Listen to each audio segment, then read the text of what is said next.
Pada saat baru memulai untuk belajar teknik audio, kita tentunya sering sekali mendengar mengenai frekuensi.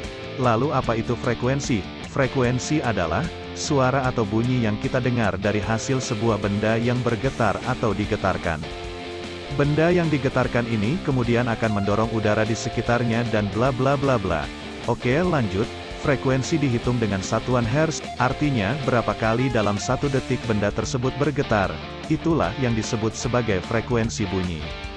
Misal 100 Hz, artinya getaran terjadi 100 kali dalam satu detik. Atau dalam kondisi lain, getaran terjadi 3000 kali dalam satu detik, maka disebut 3 kHz. Penambahan kilo, dipakai ketika frekuensi sudah mencapai kelipatan 1000. Sederhananya frekuensi adalah banyaknya getaran yang dihasilkan oleh suatu benda dalam satu detik. Kenapa pembahasan ini perlu untuk kita bahas? Di dunia musisi, siapa yang tidak kenal istilah mixing dan mastering? Saya tekankan, prosedural kompleks ini sebenarnya adalah permainan dalam mengolah frekuensi. Iya, tentunya ini juga dikaitkan dengan pengalaman seorang audio engineer dalam mendengarkan berbagai jenis karya musik. Melalui kemampuan inilah, maka audio engineer akan lebih mudah mengambil keputusan dalam melakukan pengolahan audio.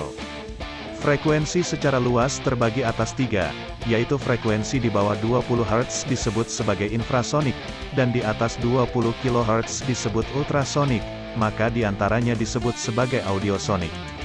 Kenapa dalam piranti equalizer kita hanya menemukan rentan frekuensi dari 20 Hz sampai 20.000 Hz? Ya hanya segitu yang mampu untuk didengar oleh telinga manusia.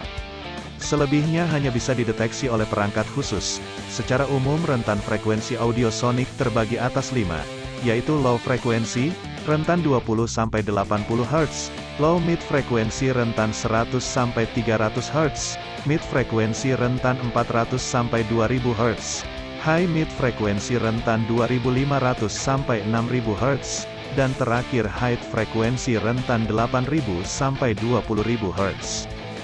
Jika mau lebih spesifik low frekuensi terbagi pula atas dua macam, yaitu subbass dan bass, kemudian frekuensi high dibagi pula atas dua yaitu presence dan brilliance. Mari kita simak bagaimana suara yang dihasilkan dari masing-masing frekuensi tersebut.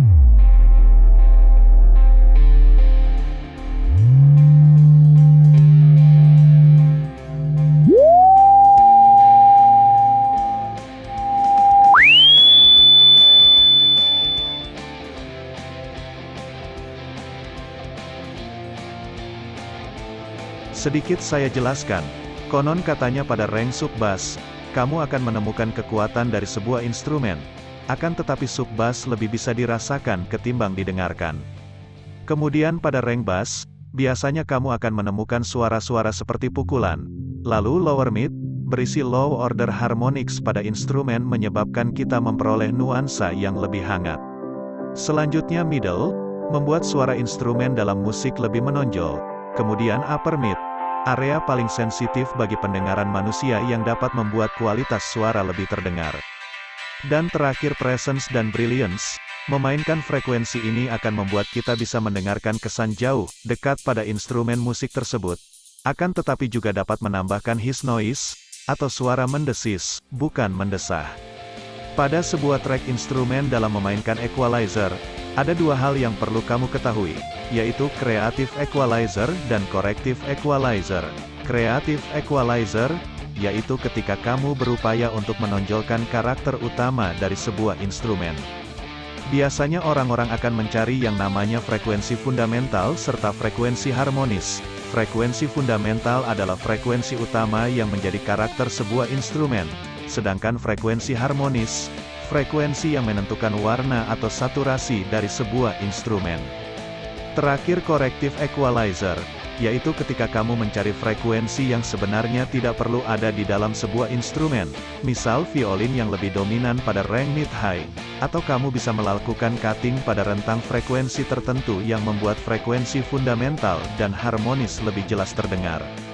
Untuk basic dasar kreatif dan corrective equalizer akan saya jelaskan pada pertemuan selanjutnya. Oke, sampai jumpa di pertemuan selanjutnya.